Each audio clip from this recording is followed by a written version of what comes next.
Stay tuned for Nero Wolfe. This Sunday marks the premiere of The Big Show on NBC. Not just any big show, it's the big show. NBC's hour and a half of comedy, music, and drama. The best of each. The Big Show will be heard every Sunday afternoon over most of these stations, with Tallulah Bankhead as mistress of ceremonies. Your stars for this Sunday's broadcast include Jimmy Durante, Fred Allen, Ethel Merman, Frankie Lane, Mindy Carson, Meredith Wilson, Danny Thomas, and hosts of others. All this and Tallulah, too. No wonder it's The Big Show. My boss is the smartest and the stubbornest, the fattest and the laziest, the cleverest and the craziest, the most extravagant detective in the world, Nero Wolfe.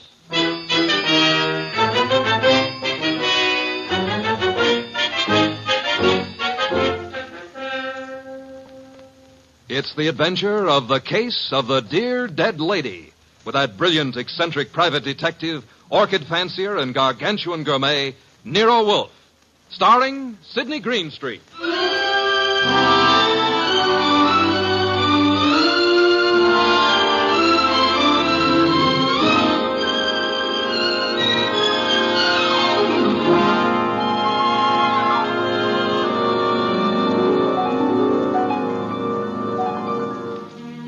Nero Wolfe had just come downstairs, having tended to his precious orchids. He was, as usual, seated in the library, which served as the office. He had just dialed a phone number, and, with his eyes closed, was leaning back in his specially built chair, which was big enough for two, but not two of him.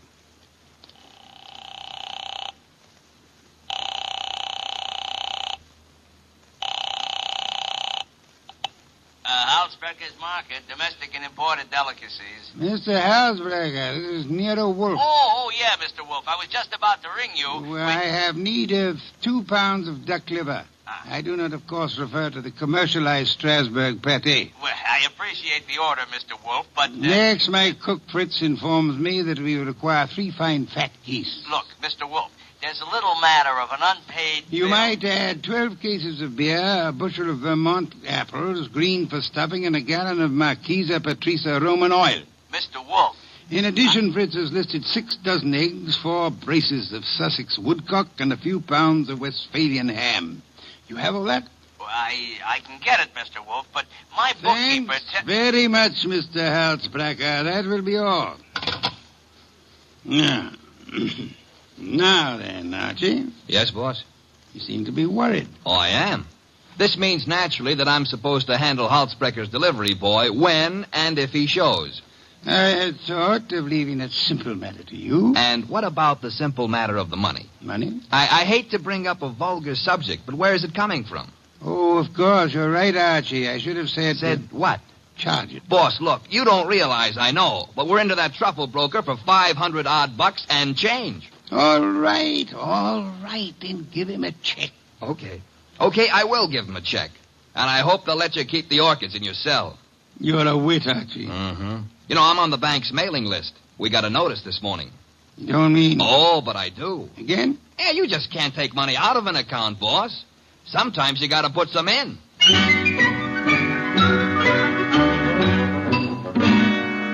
This is the only way to deal with the man I work for, and if I hadn't thrown him that scare, he wouldn't have been willing to listen when the door buzzer rang, and a prosperous-looking young guy in the kind of clothes that don't grow on trees came in and stood in front of the boss's chair, fiddling with the brim of his pork pie. My name is Oliphant, Mr. Wolfe. Oliphant? Yes, sir, Oliphant. I am the spiritual leader and guiding head of a small religious group known as the Seekers of the Inner Power.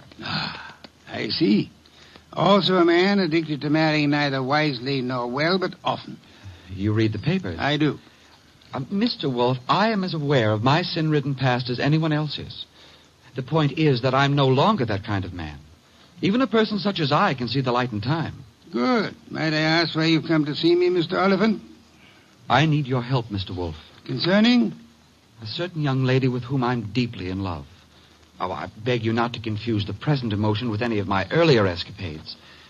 What I feel for Miss Dana is the pure and righteous glow of an upright seeker of the inner power. I promise to look on you as thoroughly redeemed, Mr. Oliphant.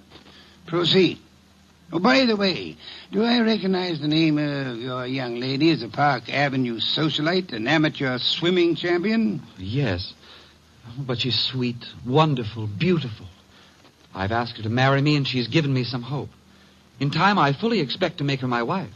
Well, then where's the problem? The problem is the presence of another man in her life. I'm sorry, sir. I'm a detective, not a matchmaker. This isn't a question of making a match, Mr. Wolfe. I have much too much respect for your talents to think of offering you such an assignment. Exactly. What do you want me to do? I want you to save Ilse Dana's life. Her life? Mr. Wolfe, this other man I spoke of is insanely jealous. Not only of Ilse's present, but of her past as well. He has threatened to kill her. I don't doubt your earnestness in this matter, Mr. Oliphant, but how would you know? I was listening on an extension in Miss Dana's apartment a few days ago when Hunter called. Hunter? Yes, sir, Jack Hunter. Known as Jack the Babe Hunter. Wait a minute. I know that canvasback. Huh? Sure, he's a coffee and cake prelim waltzer. Oh, he's not. He's a boxer. Archie is being fancy. Overlook it, Mr. Oliphant. Is Hunter in love with this lady of yours? I doubt it. He's a man of complete moral and spiritual corruption, I believe. Naturally you would. But what are the facts? In my opinion, he's after her for her money. She has money? To burn. And you, Mr. Oliphant? Me? Can you also afford to burn? How much do you want? The answer to that would be astronomical. However, if you leave a check for, say, $7,000, I shall look into your matter the very moment I have completed a little research into the nutrition of the Polynesian orchid.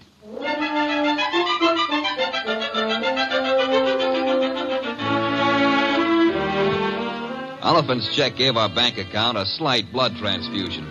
I think it was the boss's plan to spend a week or two in the plant rooms before he got busy on the case.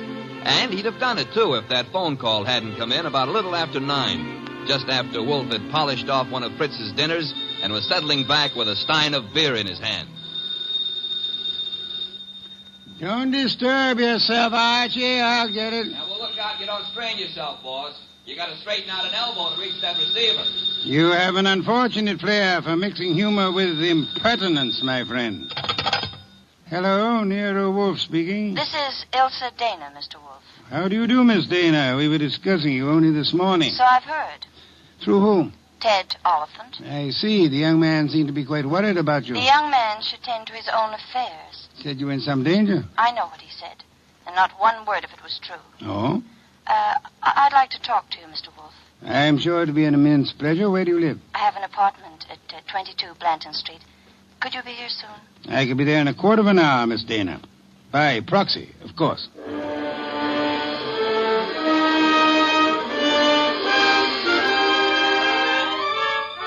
The proxy, naturally, was yours truly. 10 minutes later, at 20 past 9, I walked up to Ilse Dana's door with a nosy elevator boy giving me the 00. The reason for his interest was that her door was open and the room inside was empty except for a little twisted pile of pale pink satin, which at close range turned out to be a woman. Which woman turned out to be Ilse Dana. And Ilse Dana was dead. She used to be pretty. She isn't now. Yeah, strangulation doesn't help any girl's looks, son. Make anything of it?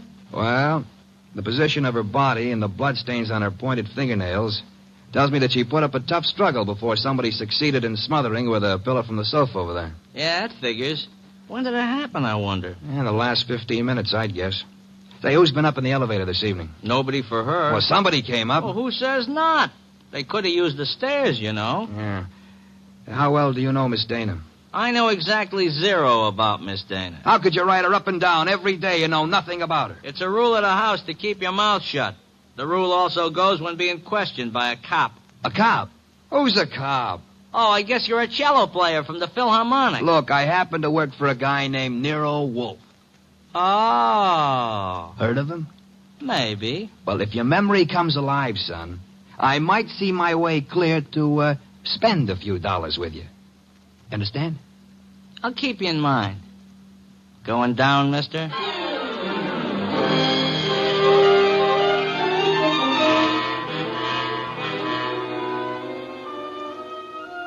I spent time trying to get sense out of the superintendent and a set of chambermaids, but they were as quiet as a ballpark on Christmas Eve. Then I called the cops and told them about Oliphant and Hunter. By the time I got home, the house was dark and Nero Wolfe was sleeping. Next morning, I gave him the details while he drank 3 bottles of beer. When I finished, he sat for a long time and then started another bottle. The prize fighter. What about the prize fighter, Archie? Hunter? Well, I phoned the hotel he lives in before you got up.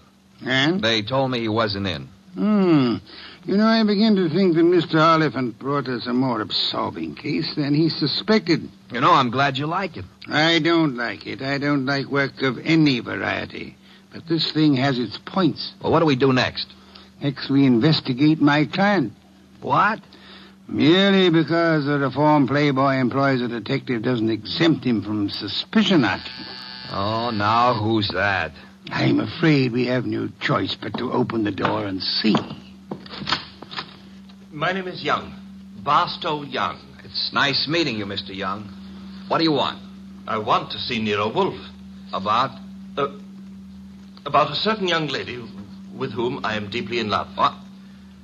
Will you repeat that?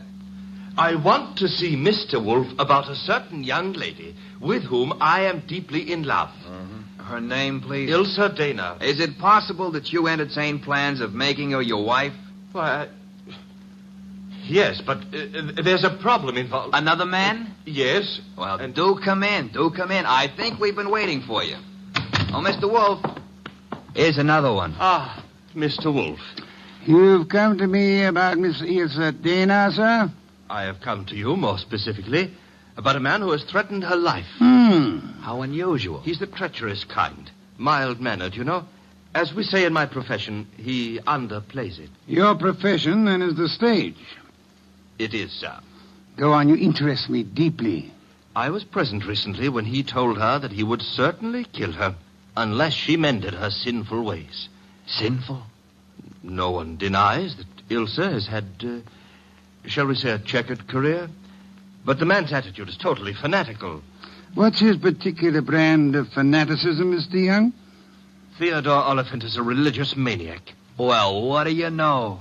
He's come to give Theodore a bad report card. I don't understand. I've come to ask Mr. Wolfe to prevent his murdering Miss Dana. Am I allowed a direct question, sir? Why, of course.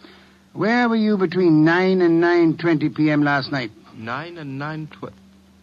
Why do you ask? You said I was permitted a direct question. Oh, well, I was walking in the park, as I remember. Do you make a habit of walking in the park? I have lately. I'm preparing for an important role in a forthcoming production. What's so important about last night? From your point of view, a great deal, sir. Well, what do you mean? Last night, Miss Ilsa Dana was murdered. What? Mr. Goodwin here discovered the body. No. I'm afraid I must insist, Mr. Young. Oh, why are you looking at me like that? Are you accusing me of... I have accused you of nothing, my dear sir. Well, now, look, you're making a mistake. Oliphant killed her. You may be sure of that. I have your word. I know him. He was trying to reform her, wanted to make her a devout follower of his cult, the Seekers of Power. I heard him tell her to her face that if she refused redemption, he would see to it that she didn't live on in her wickedness. You could produce other witnesses? Do you know, in your own smug way, you're as detestable a character as I have ever had. All right. Let's everybody take 5. Yeah? Nero Wolfe? He's busy. This is Archie Goodwin. You'll do, Goodwin. This is Jack the Babe Hunter. Oh? How are you? Great. Except the cops seem to want to talk to me about some murder fandango because, as I get it, you named my name. You got it wrong. I doubt it, and I'm coming over there to set you straight.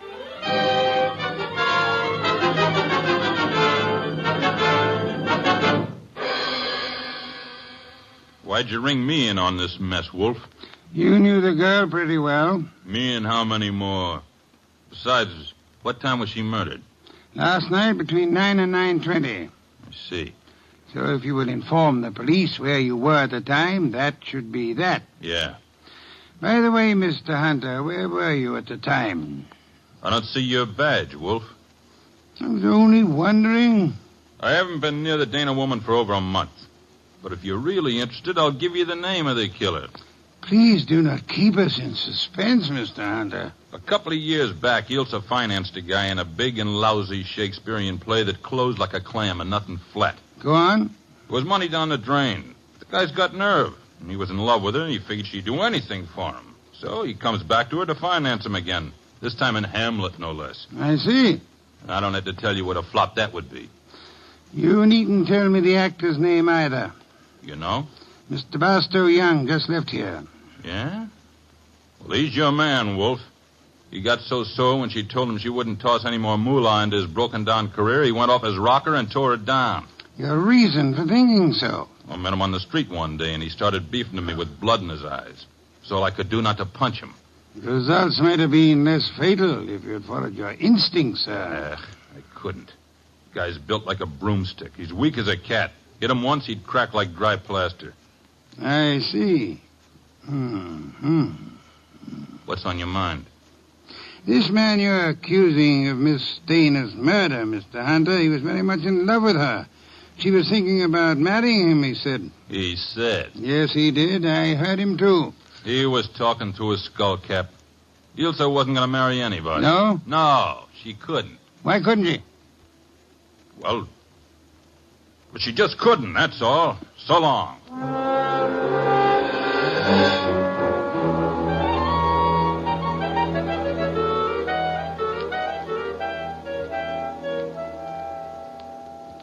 Well, now we got a perfect circle with everybody pointing at everybody else and nobody able to prove a thing.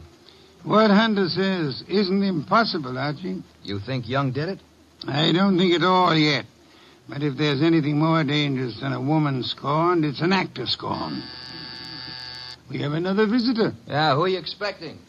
At this point, anybody. Hi. Oh, you. Yeah, I told you might hear from me. Come on in. Who's this? Fella runs the elevator at 22 Blanton Street. What do you got for me, kid? Postcard? Postcard? Here, the cops missed it, but I spotted the edge stuck under a rug. Nice of you to have delivered it. Or maybe he was just being curious. Curious? It's not every elevator boy who has a chance to see Nero Wolfe in the flesh. Oh, him? Come off it, High Pockets. I'm here because you mentioned something about spending a few bucks. Oh. I wouldn't cross the street to see the best gumshoe that ever breathed. Look, gumshoes don't breathe, and how would you like a sock? Archie, pay him and let him go. Yeah, pay me and let me go. Sure, Mr. Wolfe. Here you are. Thanks. Don't mention it. Anytime, pal. Anytime. How do you like that fresh little punk? Archie, the lad has done us nobly. Yeah? A typewritten card addressed to Miss Ilsa Dana. Well, what's it say? Rather peculiar message. Have you prayed tonight? It's signed with a single letter O. Have you prayed tonight? Yes, Signed O? exactly. Weird, isn't it? Well, what's weird about it? What could be plainer? Have you prayed tonight? Now, I ask you, who is the man in this deal who's interested in praying? All of us, I hope, are God-fearing. All right. But I ask you again, what does O stand for? It could stand for O'Brien, Obituary, Omaha. What about Oliphant? Oliphant, too. What's with this indifference? The case is cracking and you slough it off. You remember what Young said? Oliphant threatened to kill her because she wouldn't join that cockeyed movement of his. Don't exhaust yourself, Archie. We have a hard night ahead. Yes, but I don't understand. But I don't mean to stifle your imagination, my friend.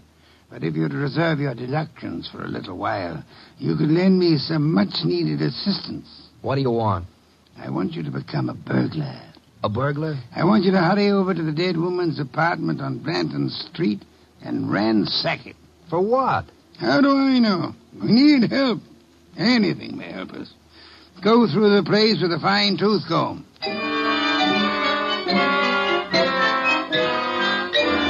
I tore the late Miss Dana's apartment to shreds, but I saw nothing.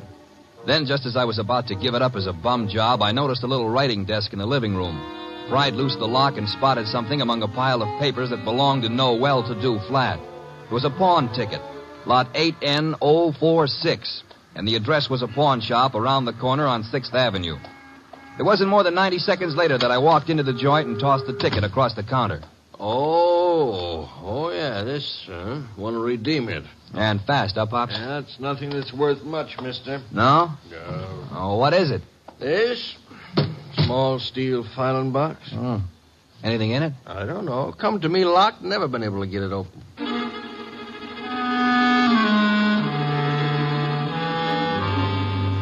We got it open, Wolf and I. Smashed the front end with a poker. There were some odds and ends inside, old earrings, some thumbtacks, a cigarette lighter, just trash. Then the boss stuck his fingers in and pulled out a plum. This is it. What do you mean, this is it? You fail to recognize this classic document? Huh? A marriage license, Archie. A marriage license. Yeah, well, whose marriage license? The wording is self-explanatory. Listen. This is to certify, etc., etc., thus licensing on this 3rd day of May, 1946, the marriage of Miss Ilse Dana to Mr. Johann Jaeger. Johann Jaeger? Exactly. Well, who in the world is Johann Jaeger? We'll soon see. I don't get it. I can understand. It's a befuddling little puzzle. It'll be very easy for one to make a fatal mistake here. But, of course, you won't. I won't. 3 hours later, I'd herded all the suspects into the office, and he sat in his chair and glared at them. Oliphant, Young, and Hunter. It was tense and tight, and the boss let it stay that way, saying not a word to anybody while he calmly sipped his beer. It was Oliphant who cracked first. I didn't kill Ilsa. I couldn't have. Jealousy is a very compelling motive, Mr. Oliphant. And you came to me, remember, complaining that there was another man in Ilse Dana's life? Whatever I complained about, and jealous as I was, I didn't kill her as the sacred power is my holy judge. Being unacquainted with your sacred power, I'd have to ask you for a better authority. Sacred power. Oh, it simply wouldn't have been possible for me to have done it. Why not? Yeah, why not? Because I was at Mickey's Night Owl Club last night from 7 until 4 a.m. Contemplating the sacred power, no doubt. That can be proved, Mr. Oliphant? Let me call now. Let the head waiter tell you. Well, you take your embarrassment as an indication that you're telling the truth. Hey, wait a minute. You can't let him off like that. Don't be bothersome, Archie. Yeah, but we got that card he wrote, the one about have you prayed tonight, signed with his initial. He didn't write that card, Archie. Now, look. And the O is not his initial, is it, Mr. Barstow Young? I'm afraid I don't understand. On the contrary, I am afraid you do. But for the record, I'll explain. Oh, Archie. Yes, boss? Hand Mr. Young that large red volume off the shelf behind Mr. Hunter's head. This one? That one, thank you. Now then, Mr. Young, you will favor me by opening the volume to page 1133. But why? Open it, sir. Good. You will now count 6 lines down from the top and read what you see. Have you prayed tonight? Thank you, Mr. Young. What the devil is going on? Mr. Young has just given us a reading from a tragedy. The line, have you prayed tonight, is spoken by the hero to the heroine just before he murders her. The name of the heroine is Desdemona. And the hero, as I'm sure you all know, is Othello. Othello?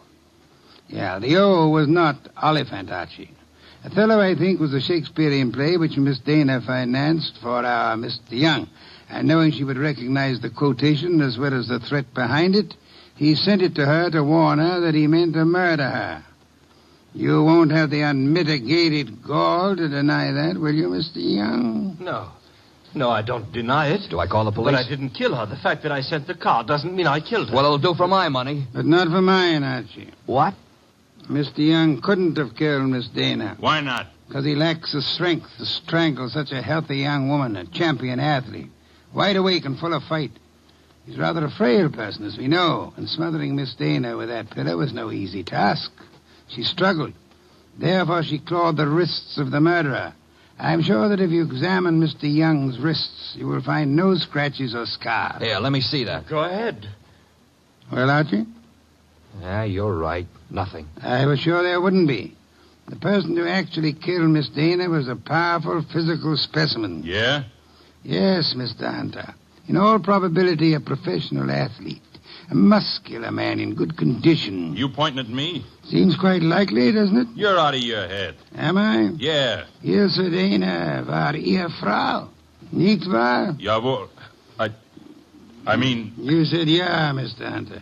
And you meant yeah, yes. I asked you in German if Ilse Dana was your wife, And you, in the heat of emotion, answered me yes in your mother tongue. Look, what's going on here? Allow me to present Mr. Johann Jaeger, Archie. Him? I've known it since we first saw that marriage license. You see, Jack Hunter is the English translation of our friend's real name back in Germany, where he comes from, Mr. Johann Jaeger. Oh, what do you know? So you proved nothing. Yeah, I was married to Ilse. That's why I said she couldn't marry anybody else. But I didn't kill her. She was my wife. I loved her. Olivan told us you were insanely jealous of her. What if he did? You know better. Do we? Sure you do. Ilse told you herself over the phone that every word Oliphant said was a lie. Interesting. What is? How you could possibly know what Ilse Dana told me over the phone. I hadn't mentioned it to you or anybody else. Oh, well, you see... I see most clearly, Mr. Jaeger, that you must have been in the apartment with her listening on the extension phone, or you couldn't possibly have that information. And it was only a few minutes after that telephone call that Ilse Dana was smothered to death. Did I see it's about time I said good night? Wait a minute, Jaeger. Wait a minute. Good work, Archie. I advise you to sit still, Mr. Johann Jaeger Hunter. I was right. I told you he threatened to kill her. But why? I've only guessed at the story, reconstructed it, so to say. But I think you and Mr. Young are to be congratulated. On what, sir? On not having won your fair lady. You've always thought of her as a sweet, demure society girl. But actually, she was a vicious person, as bad as the man who killed her, if not worse. She tortured him cruelly for 4 long years. How can you say that about her? How can you doubt it, Mr. Oliphant? There must have been a great many men in her life. We know at least 2 definitely, you and Mr. Young. But she was in love with me. She was in love with me. I'm sorry to shatter your illusions, but she was not in love with either of you. She was using you for her purpose. What was her purpose? Tormenting the man she married. That was her preoccupation day and night. She delighted in tyrannizing over him, as one might in breaking a bull or taming a wild mustang. Do I come near the truth, Hunter? Yes. Until I couldn't stand it any longer. May I ask then why you married her? Why? Because I couldn't help myself. I crawled for her. I married her on the terms that nobody should ever know I was her husband. She was too good for me, she told me that to my face over and over. That we belonged to different worlds. But I was crazy about her, so I took it. What I've taken you wouldn't believe. Oh, I'm sure I would, Mr. Hunt. I'm a very understanding man. The question is, will a jury believe you? And that we must begin to learn immediately. Archie. Yes, sir? Phone for Inspector Kramer.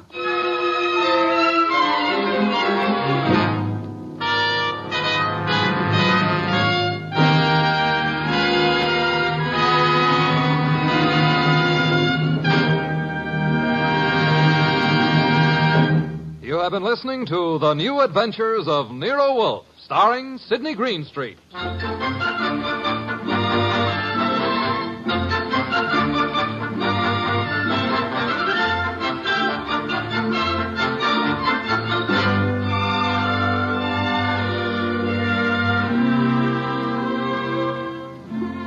Tonight's transcribed story by Peter Berry was based on the famous characters created by Rex Stout.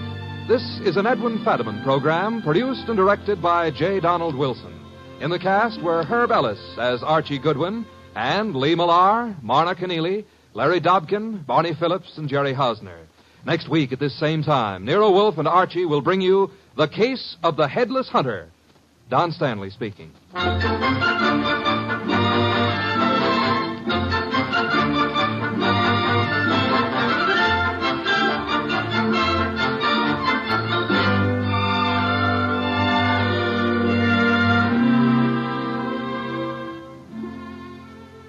And don't forget, this Sunday marks the premiere of The Big Show on NBC. Not just any big show, it's The Big Show. NBC's hour and a half of comedy, music, drama, and the best of each. The Big Show will be heard every Sunday afternoon over most of these stations, with Tallulah Bankhead as mistress of ceremonies. Your stars for this Sunday's broadcast include Jimmy Durante, Fred Allen, Ethel Merman, Frankie Lane, Mindy Carson, Meredith Wilson, Danny Thomas, and hosts of others.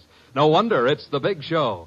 And Theater Guild on the Air this Sunday presents Judy Garland in Miss Alice Adams. So don't forget, Tallulah Bankhead brings you The Big Show Sunday on NBC.